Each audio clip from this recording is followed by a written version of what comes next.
வக்ரதுண்ட மகாகாய சூரியகோடி சமப்பிரப ஹவிக்னம் குருமே தேவ சர்வ காரியேஷு சர்வதா. தென்னாட்டுடைய சிவனே போற்றி, என் நாட்டவர்க்கும் இறைவா போற்றி. அன்பர்களே நண்பர்களே, இந்த புத்தம் புதிய காணொலியில் உங்கள் அத்துணை பேரையும் வரவேற்பதில் மிக்க மகிழ்ச்சி கொள்கிறேன். இன்றைக்கு வருகின்ற ஆங்கில புத்தாண்டு 2026. இப்போ 2025 வருஷம் இப்போதான் ஆரம்பித்த மாதிரி இருந்தது. கை நொடி சொடுக்கிறதுக்குள்ளேயும் முடிஞ்சு போச்சு. அவ்வளோ வேகமான ஒரு ஆண்டு. இந்த 2025 பல கிரக மாற்றங்களையும் நிகழ்வுகளையும் நம்ம பார்த்தோம். நம் எல்லோருடைய 12 ராசிகளுக்குடைய அத்தனை பேருக்கும் வாழ்க்கையில் முன்னாடியோ பின்னாடியோ நிறைய மாற்றங்கள் நடந்திருக்கு. நிறைய நல்ல விஷயங்கள், நிறைய போராட்டங்கள், நிறைய சிக்கல்கள், நிறைய சவால்கள், நிறைய சாதனைகள் எல்லாமே நடந்திருக்கு. பல பேருடைய வாழ்க்கை மாறி இருக்கு. அதே மாதிரி வருகின்ற ஆங்கில புத்தாண்டு 2026 எப்படி இருக்கும்? பிரத்யேகமான ஸ்பெஷல் சீரியஸ் புத்தாண்டு, ஆங்கில புத்தாண்டு சிறப்பு பலன்கள் 2026.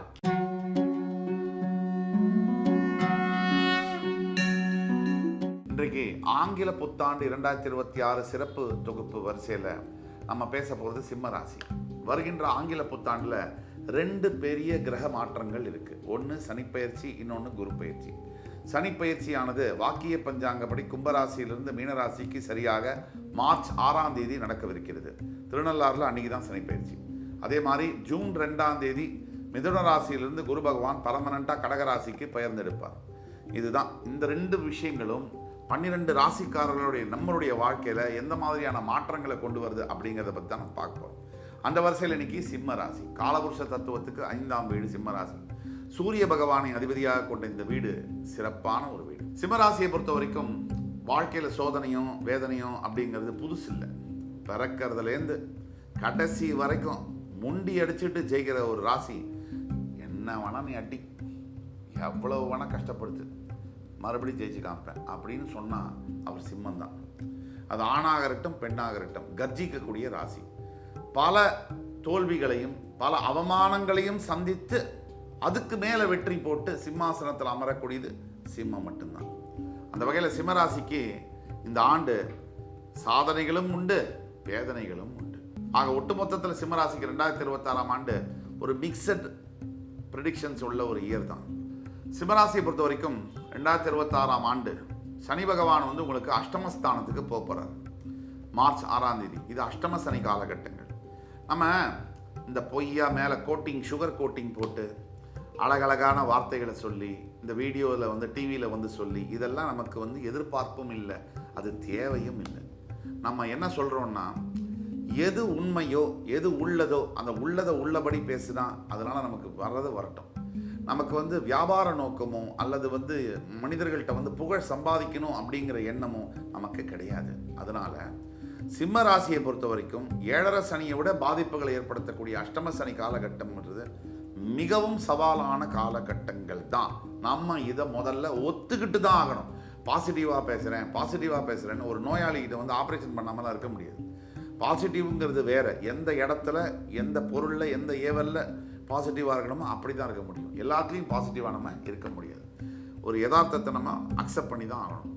அதனால் சிம்மராசியை பொறுத்த வரைக்கும் அக்செப்டன்ஸ், இதை தமிழில் சொல்லணும்னா ஏற்றுக்கொள்ள வேண்டும் அப்படிங்கிறத நாம் இந்த வருகின்ற 2026ஆம் ஆண்டு அஷ்டம சனி காலகட்டத்தில் மிக கடுமையான போராட்டங்களுக்கு நம்ம உட்பட போகிறோம் அப்படிங்கிறது உண்மைதான். இதில் முக்கியமாக என்ன, சனீஸ்வரன் அப்படிங்கிறது யாரு நமக்கு புரிஞ்சுக்கணும். சனீஸ்வரன் நமக்கு வீட்டில் அப்பா யார், இல்லை வீட்லேயே ஒரு யாரையாவது திட்டணும்னு வச்சுங்க, சனியே உன் வாயில் சனி, இப்படி தான் பேசுவோம். சனீஸ்வரன்கிறது யார் அப்படின்னா, எல்லா கெட்ட பேரையும் வாங்கிட்டு நல்லது செய்கிறது தான் சனி. ஒரு எடுத்துக்காட்டுக்கு வீட்டில் அப்பா இருப்பார், எல்லாரையும் திட்டுவார், அடிப்பார். ஆனால் தான் பிஞ்சு போன செப்பலை போட்டுட்டு அந்த பழைய சட்டையை போட்டு 40 வருஷம் வாங்கி மனுஷன் செத்தே போயிடுவார். ஆனால் வாழும் போது அவருடைய அருமையோ பெருமையோ எவனுக்கும் தெரியாது. அந்த ஆள் இல்லை அப்படின்னா தான் அவருடைய சட்டை வாசம், அதை பற்றி நினச்சி அழாத ஒரு மகன்களோ மகள்களோ இருக்கவே முடியாது. அப்படி சனீஸ்வரனும் மனிதனை பக்குவப்படுத்துறதுக்கும் அடுத்த நிலைக்கு வாழ்க்கையில் எடுத்துகிட்டு போகிறதுக்கும் சனீஸ்வரன் நிறைய அனுபவங்களை தருகிறார். சில புத்தியற்ற நபர்கள் அதை அடியாகவும், சில புத்தியுள்ள நபர்கள், ஞானம் உள்ளவர்கள் அதை அனுபவமாகவும் பார்க்கிறார்கள். 2 பேருக்கும் ஒரே பலன் தான். நம்ம எப்படி எடுத்துக்கிறோங்கிறத பொறுத்து தான் நம்மளுடைய வாழ்க்கை அமையுது. அப்படிப்பட்டத்தில் பார்க்கும்போது அஷ்டமசனி காலகட்டங்களில் நீங்கள் அனுபவமாக எடுத்துக்கணும், அடியாக எடுக்கக்கூடாது. கிட்டத்தட்ட ஜூன் 2ஆம் தேதிக்கு முன்று நீங்கள் ஏதாவது சேர்த்து வைக்கணும், பொருள்லாம் வச்சுன்னா சேர்த்து வச்சுக்கிறது நல்லது. ஜூன் 2 பிறகு கொஞ்சம் பணத்தில் கடுபடி ஏற்படும். இதை நம்ம கணக்கில் எடுத்துக்கிட்டு தான் ஆகணும். இப்போ ஜூன் மாதம் 2ஆம் தேதிக்கு பிறகு குரு பகவான் 12ஆம் இடத்துல உச்சம் பெறுவார். இப்போ 11 குரு இருக்கும்போது லாபம்னு சொல்கிறோம். 5ஆம் அதிபதி 12 மறையிறது அப்படிங்கிறது சில பிரச்சனைகள் தான். இதில் எங்கே கேர்ஃபுல்லாக இருக்கணும்? குழந்தைகளுடைய உடல் நலம், குழந்தைகளுடைய படிப்பு, குழந்தைங்க காதலுக்கு இதெல்லாம் கண்ணாபின்னான்னு மாட்டிக்காமல் இருக்கிறது, சரியாக படிக்காமல் இருக்கிறது, டைவர்ட் ஆகிறது மைண்டு, போதை பழக்கங்களில் ஈடுபடுறது, இது மாதிரியான விஷயங்களில் நம்ம ஜாக்கிரதையாக குழந்தைகளை கண்காணிச்சிட்டே இருக்கணும். பல அப்பா அம்மாவுக்கு என்ன ஆகுதுன்னா, நான் அனுபவிக்காதது என் பையன் அனுபவிக்கணும் இன்றைக்கி உள்ள ஜென்ரேஷனில். ஆக பெத்த அப்பா அம்மாவுக்கு என்னென்னா, நாம் அனுபவிக்க முடியாததெல்லாம் நம்மளோட பசங்க அனுபவிக்கணும் அப்படிங்கிற எண்ணம் இருக்கிறதுங்கிறதுல தப்பில்லை. அதுக்காக எங்கே பசங்களை ஒழுங்குபடுத்தணுமோ அந்த இடத்துல ஒழுங்குபடுத்துறதில்ல. நீங்கள் தவறாக எண்ணக்கூடாது. அதாவது வீட்டில் அடி வாங்காத குழந்தைங்க வெளியில் அடி வாங்குவாங்கன்னு சொல்லுவாங்க. எந்த பெற்றவர்களும் இன்றைய வாழ்க்கை சூழ்நிலையில் குழந்தைகளுக்கு பிரச்சனைகளை எப்படி சமாளிக்கணும், பிரச்சனை என்பது வர வழிக்கணும், பிரச்சனையை சமாளிக்கக்கூடிய திறமையை பசங்களுக்கு கொடுக்கணும். வலி வந்தாதான், வேதனை வந்தாதான் அதை சாதனையாக மாற்ற முடியும். வேதனையே கொடுக்காம ஒரு வாழ்க்கையை நீங்கள் இருக்கிற வரைக்கும் கொடுக்கலாம். உங்களுடைய காலத்திற்கு பிறகு அது மிக கொடூரமானதாக குழந்தைங்களுக்கு மாறும். அது பெற்றவர்கள் நீங்கள் செய்ய வேண்டிய கடமையை செய்யாத போனது மாதிரி ஆயிடும். ஆக சிம்மராசிக்கு 5ஆம் இடத்துக்கு அதிபதி 12 மறைஞ்சு உச்சம் பெறுகிறார். அதனால் குழந்தைகள் சமாச்சாரத்தில் கேர்ஃபுல்லாக இருக்க வேண்டிய அவசியம் உண்டு. எல்லா பெற்றவர்களுக்கும் உண்டு. அதாவது கையில் பணம் இருக்கும். இந்த குரு பயிற்சி ஜூன் 2க்கு பிறகு கையில் பணம் இருக்கும். ஆனால் அந்த பணத்தினால ஏதாவது யூஸ் பண்ண முடியுமா, பெனிஃபிட்டாக இருக்க முடியுமா? டெட் மணி என்று சொல்வதை போல அந்த பணம் சேமிப்பில் தான் இருக்குமே தவிர அந்த பணத்தை அனுபவிக்க முடியாத ஒரு சூழ்நிலை இருக்கும். எந்த பணத்தையுமே அதே மாதிரி புதிதாக வரக்கூடிய பொருளாதாரமானது அதை சேமித்து வைக்கிறதுலையும் கூட சிக்கல்கள் வரக்கூடிய வாய்ப்புகள் உண்டு. என்னடா சிம்மத்துக்கு எல்லாமே இப்படி இருக்கே அப்படின்னா, உள்ளதை உள்ளபடி பேசினா தான் அந்த பிரச்சனையை நம்ம சமாளிக்க முடியும். எல்லாமே நல்லது அப்படி சொல்லிகிட்டே இருந்தால் பிரச்சனை வந்தால் அதை சமாளிக்கிறதுக்கு நம்ம ரெடியாக கூட இருக்க மாட்டோம். மனநிலைமை கூட அதுக்கு ரெடியாக இருக்காது. இதுதான் முக்கிய காரணம். அதே சமயத்தில் குரு பகவான் சிம்மத்துக்கு அஷ்டமாதிபதி, 8ஆம் அதிபதி, அவர் 12 வருவது என்பது விபரீத ராஜயோகம். அந்த அடிப்படையில் பார்த்தீங்கன்னா அதில் எந்த ப்ராஃபிட்டு அப்படின்னு பார்த்தீங்கன்னா, ஃபாரின் எஜுகேஷன், ஃபாரின் மேரேஜ், ஃபாரினில் செட்டில் ஆகக்கூடியது. எத்தனை பேர் இன்னைக்கு கோடிக்கணக்கான இந்தியர்கள் இந்த விசா ஆஃபீஸ் வாசலில் க்யூவில் நிற்கிறோம். நம்ம பாரத பிரதமர் ஒரு விஷயத்தை உண்மையாக, தெளிவாக, தைரியமாக, ரொம்ப அசந்து போகிற மாதிரி ஒரு விஷயத்த சொன்னார். இதுவரைக்கும் எந்த பிரதமரும் சொல்லாத ஒரு விஷயத்த. அமெரிக்கர்களை, ஏன் வெளிநாட்டு வெஸ்டர்ன் கண்ட்ரீஸில் இருக்கக்கூடிய ஆளுமை தன்மை டெவலப்டு கண்ட்ரீஸ், வளர்ந்த நாடுகளில் உள்ள குடிமக்கள் நம்முடைய இந்தியன் எம்பசியில் அந்த நாட்டில் க்யூவில் இந்தியாவுக்கு எனக்கு விசா கிடைக்குமா அப்படின்னு நான் மாற்றி காட்டுறேன் அப்படின்னு சொன்னார். இந்த எண்ணம் வர்றதுக்கு நமக்கு ஒரு பெரிய இந்த மாதிரி ஒரு தலைவரை பெறுவதற்கு நாம் தவம் செய்திருக்க வேண்டும். இந்த எண்ணம் வர்றதுக்கே பெரிய விஷயம். ஏன்னா முதல்ல செய்யறமும் இல்லையோ, அடுத்தது நல்லது செய்யணுங்கிற எண்ணம் வரணும். அது அடிப்படையில் இருக்கணும். ஆக நாம் இந்த விசாக்கு எம்பசிக்காக காத்திருக்கக்கூடியவர்கள், ஃபாரின் கண்ட்ரி போகணும்னு நினைக்கக்கூடியவர்கள், அங்கே கல்வி பயிலணும், வேலை பார்க்கணும்னு நினைக்கிறவங்களுக்கு ஒரு பொற்காலமாக இந்த 8ஆம் அதிபதி 12 மறைகிறதுனால நடக்குது. சிம்மராசிக்காரர்களுக்கு இப்போ இந்த ஊரே வானாம்பானுங்க, இந்த இதுவே வானாம், நான் வெளியில் போய் இங்கேயா பொழைச்சிக்கிறேன் அப்படின்னா தாராளமாக இப்போ நீங்கள் முயற்சி பண்ணலாம். ஜூன் 2, 2026க்கு பிறகு முயற்சி பண்ணால் ஜெயிக்கும். தவிர இந்த அஷ்டம சனியுடைய தாக்கம் அதை பற்றி நிறைய பேசியிருக்கோம். குடும்பம் மற்றும் ஹெல்த், அதாவது ஆரோக்கியம், இதில் எப்படி இருக்கும் அப்படின்னு ஒரு சுற்று பார்த்தோம்னா, அஷ்டம சனி காலகட்டங்கள் ராசியின் 8ஆம் இடத்தில் சனி இருக்கும் பொழுதே ஆரோக்கியத்தில் அவர் கை வைப்பார். சிம்மத்துக்கு பொறுத்த வரைக்கும் ஆரோக்கிய பிரச்சனை என்பது புதிதல்ல. நீங்களே தாம்பாளம் வச்சு வான்னு கூப்பிடுறது தான் வியாதிகள். ஏன் அப்படின்னா, உங்களுக்கு நேரத்துக்கு சாப்பிட்றதுல அக்கறையே கிடையாது, உங்களுக்கு நேரத்தில் தூங்கணுங்கிறத பற்றி கவலையே கிடையாது. சிம்மம் ரியாக்டிவான ஒரு ராசி, அதாவது ப்ரோஆக்டிவான ஒரு ராசி அல்ல. ஒரு விஷயம் நடந்த பிறகு அதை நான் வந்து சரி பண்ணுறேன் அப்படின்னு நினைக்கக்கூடிய ராசி அப்படிங்கிறதுனால, இப்போ ஒரு விஷயம் நடந்துருது, ஆரோக்கிய பிரச்சனை வந்தப்பறம் ஐயோ எனக்கு இந்த பிரச்சனை வந்துருச்சே, நான் ரொம்ப ஃபீல் பண்ணுறேன் அப்படின்னு நினைக்கிறத தவிர்த்து விட்டு, இது இந்த மாதிரி சொல்கிறாரு, நல்ல விஷயங்கள் தானே சொல்கிறாங்க, இதை நம்ம கேட்டு பார்ப்போமே அப்படிங்கிற எண்ணத்தை நீங்கள் வளர்த்துக்கணும். உங்கள் நல்லதுக்கு தான் சொல்கிறோம். வருங்காலத்தில் இந்த அஷ்டம சனி காலகட்டத்தில் தவறான நேரத்தில் சாப்பிட்றது தூங்குறத முதல்ல தவிர்க்கணும். இதுக்கு அப்பாற்பட்டு ஏதாவது பிரச்சனை வந்து நான் உடனடியாக மருத்துவர் அணுகி அந்த பிரச்சனை என்னங்கிறத நம்ம தீவிரமாக விசாரித்து பார்க்கணும். 1க்கு 2 டெஸ்ட்டு 2 இடத்துல எடுத்து அது ஓகே ரெண்டும் ஒரே மாதிரி இருக்கா கம்பேரிசன் பண்ணி பார்த்து வைத்தியம் பண்ணிக்கிறது நல்லது. அதே மாதிரி குடும்பம் விஷயத்தில் அஷ்டம சனியுடைய காலகட்டங்களில் மிகப்பெரிய சிக்கல்கள் எப்படின்னா, இந்த அஷ்டம சனி காலகட்டங்கள் தான் மைண்டு தவறான பாதைக்கு போகிறதுக்கு உந்தக்கூடியதாக அமையும். நல்ல ஒரு பாதையில் நம்மளுடைய புத்தி வேலை செஞ்சுட்டு இருக்கிற இந்த நேரத்தில் இந்த அஷ்டம சனி காலகட்டத்தில் மைண்டு வந்து தவறான பாதையில் போகுது, முயற்சி பண்ணுது. எப்படின்னா, தவறான முடிவுகளை சிந்திக்கிறது. எப்போவுமே ஹஸ்பண்ட் அண்ட் ஒய்ஃபில் சண்டை நடக்குது.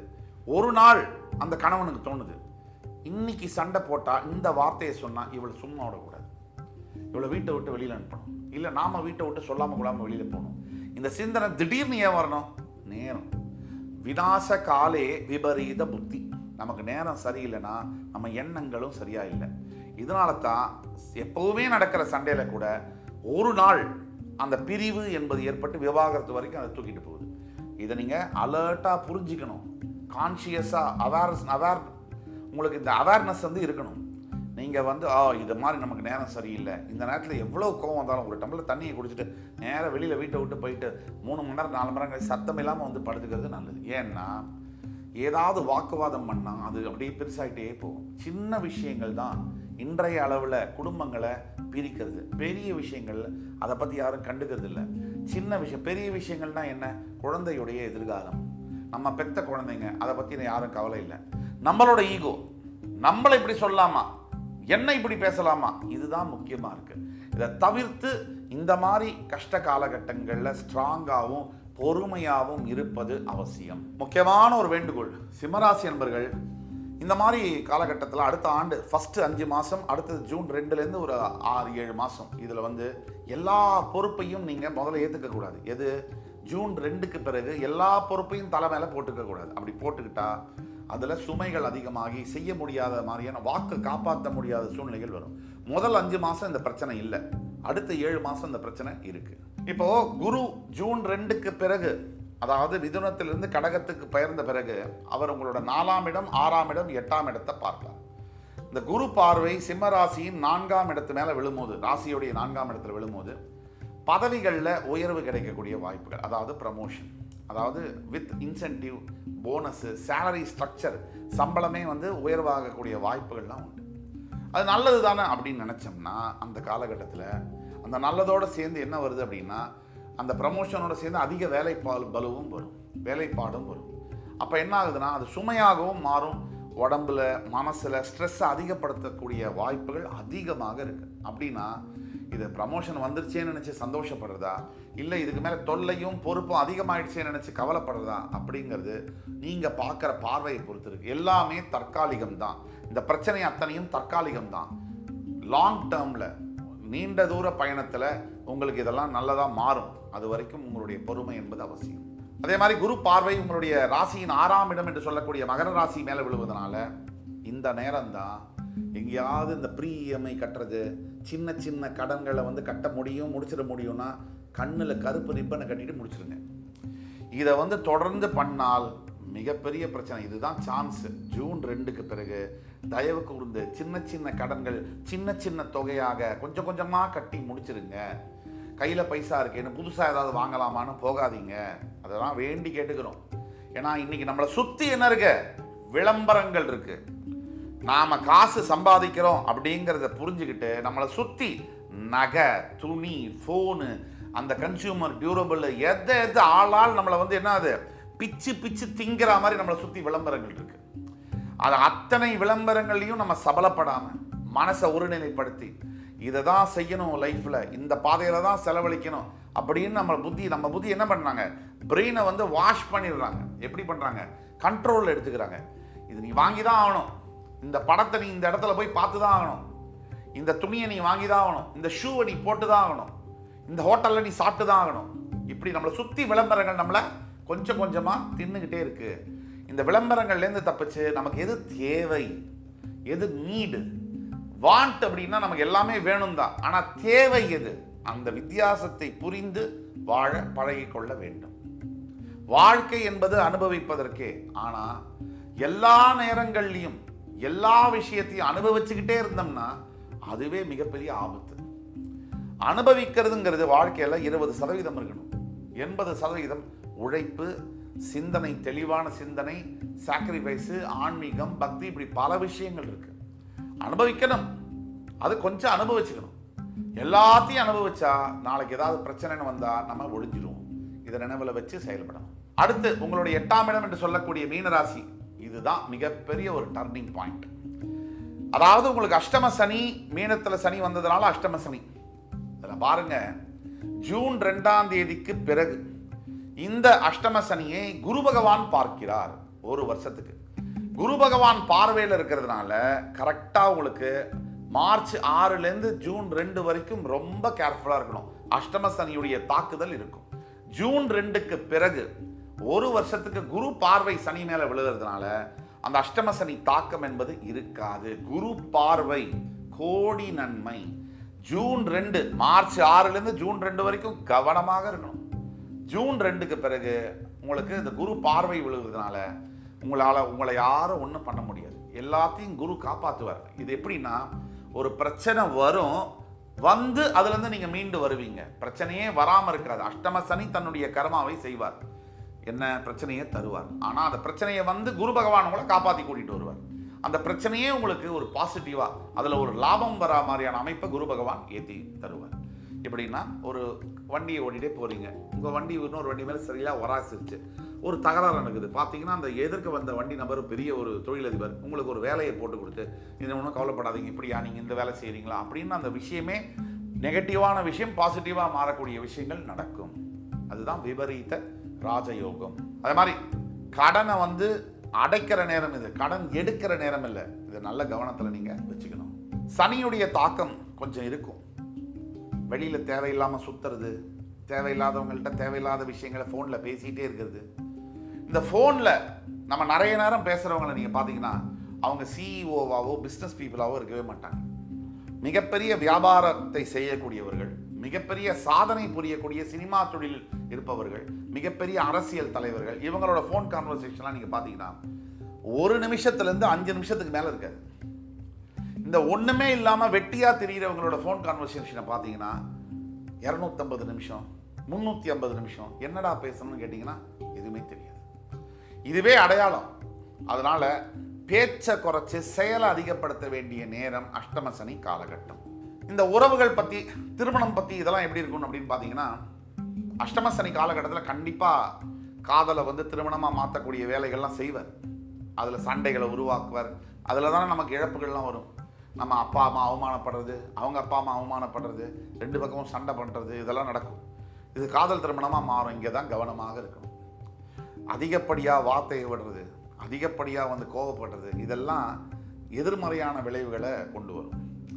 எந்த நிலையிலும் நம்முடைய கண்ட்ரோல், நம்மளுடைய சுய ஒழுக்கம், சுய கட்டுப்பாடு நம்மக்கிட்ட இருந்தால் எந்த பிரச்சனையும் வரும், தாக்கும் நம்மளை. ஆனால் கொஞ்ச காலத்தில் அதுவே விலகிடும். நாம் குதிச்சு கலட்டாலாம் பண்ணோம்னா நம்ம வாழ்நாள் முழுவதும் அந்த பிரச்சனையுடைய பாதிப்பு நமக்கு வந்துகிட்டே இருக்கும். சொல்லிகிட்டே இருப்பாங்க, நீ இப்படி பேசின இந்த சந்தர்ப்பத்தில், அது எதிராளியும் மறக்க மாட்டாங்க. அதே மாதிரி காதலில் கூட நிறைய பிரச்சனைகள், மிஸ் அண்டர்ஸ்டாண்டிங்கு, திருமண வாழ்க்கையில் கருத்து வேறுபாடுகள்லாம் வருவதை எதிர்பார்த்து தான் ஆகணும். பொதுவாக ஆண் சிம்மராசி என்பவர்களுக்கு இந்த நேரத்தில் தான் ஒழுக்க கேடுகள் வரக்கூடிய வாய்ப்புகள் உண்டு. போதை பழக்க வழக்கங்கள், தவறான நண்பர்களுடன் ரொம்ப சேருவது, இங்கே தான் நீங்கள் கேர்ஃபுல்லாக இருக்கணும். ஒரு நாள் சுவைப்போம் என்று நினைத்தால் உயிரை சுவைக்கும் பொய்யில்லை, இதில் இன்பம் என்பது இழுக்காகும், நீ குளித்தால் கங்கை அழுக்காகும் அப்படிங்கிற வரிகள் நம்ம தலைவருடைய பாடலில் வரக்கூடிய வரிகள். அதனால நம்ம வந்து எப்பவுமே போதை பழக்க வழக்கங்கள் எப்படி ஆரம்பிக்கிறாங்க, இன்னைக்கு ஒரு நாள் தானே, இது ஒரே ஒரு கிளாஸ் நான் குடிக்கிறேன், இந்த ஒரே ஒரு தடவை புகை பிடிக்கிறேன், அப்படி தான் ஆரம்பிக்கும். இந்த ஒரே ஒரு தடவை தான் இந்த தவறான பெண் சமாச்சாரம், அப்படின்னு ஆரம்பிச்சது எங்க சுடுகாடு வரைக்கும் நம்மளை தொடர்ந்து வருது. நம்ம வாழ்க்கையவே அழிச்சிடுது. பல பேர் இளம் வயதில் மரணிக்க காரணமாக இந்த குடிப்பழக்கம் இருக்கிறது. அந்த குடும்பங்கள் இரத்த கண்ணீர் வடித்து தத்தளிக்கின்றன. இதெல்லாம் நம்ம பார்க்க தான் செய்யறோம். இதை பொறுப்பான ஆண்கள், பொதுவாக ஆண்கள் அதிகமாக இந்த குடிப்பழக்கம் இருப்பதனால அவங்க ஆண் சிம்மராசிகள் போதை பழக்க வழக்கங்கள் வரக்கூடிய வாய்ப்புகள் இருக்கிறதுனால தள்ளி நில்லுங்க. உயிரே போனாலும் மனக்குழப்பம், டென்ஷன், ஸ்ட்ரெஸ், மூளை வெடிச்சிடும் அப்படி இப்படிலாம் சொல்லுவாங்க. என்ன வெடிச்சாலும் பரவாயில்ல, கோவிலுக்கு போய் தியானம் பண்ணுங்க, 4 பேருக்கு நல்லதை செய்யுங்க, உங்கள் ஸ்ட்ரெஸ்ஸு குறையும். புரியுதுங்களா? நான் வந்து வாழ்க்கையை ஜாலியாக இருக்கணும், என்ஜாய் பண்ண போகிறேன்னு நினச்சிங்கன்னா அப்போ ஜாலியாக இருக்கும், அதுக்கப்புறம் காலியாக இருக்கும். இதை நீங்கள் கவனமாக வச்சுக்கோங்க.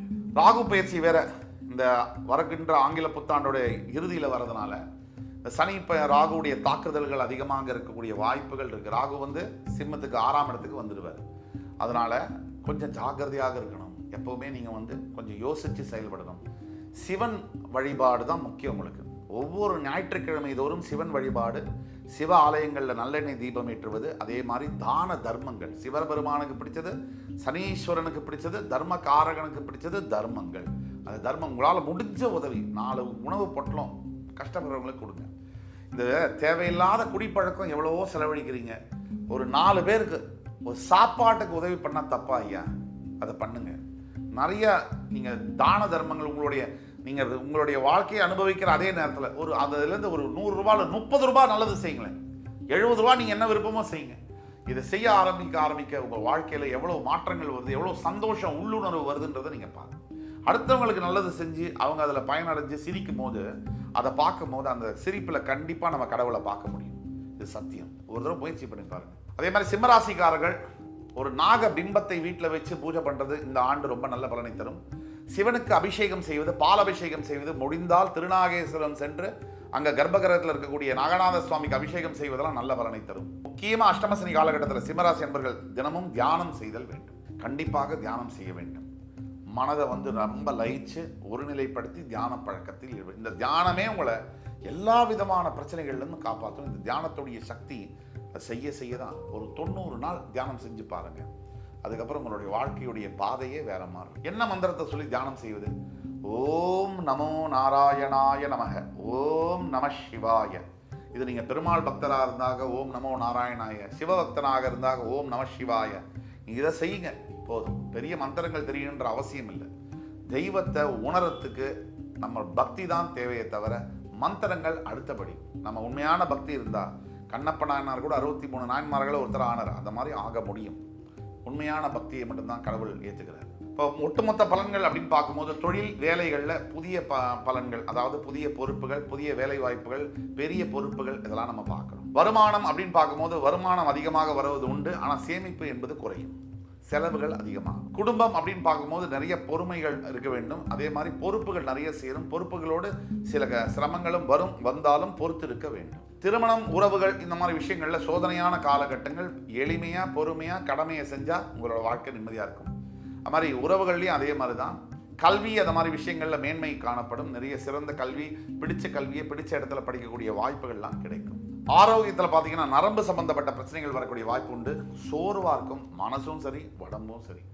ஆன்மீகத்தில் பார்த்தீங்கன்னா சனீஸ்வர பகவானை, ஈஸ்வர பகவானை வழிபட உங்களுடைய சக்தி என்னன்னு உங்களுக்கே தெரிய வரும். ஒட்டு மொத்தத்தில் இந்த 2026ஆம் ஆண்டு சிம்மராசிக்கு முதல்ல சோதனை, பிறகு சாதனை. சோதனையை சந்திச்சாதான் சாதனை. அது இல்லைன்னா ஒன்றுமே பண்ண முடியாது.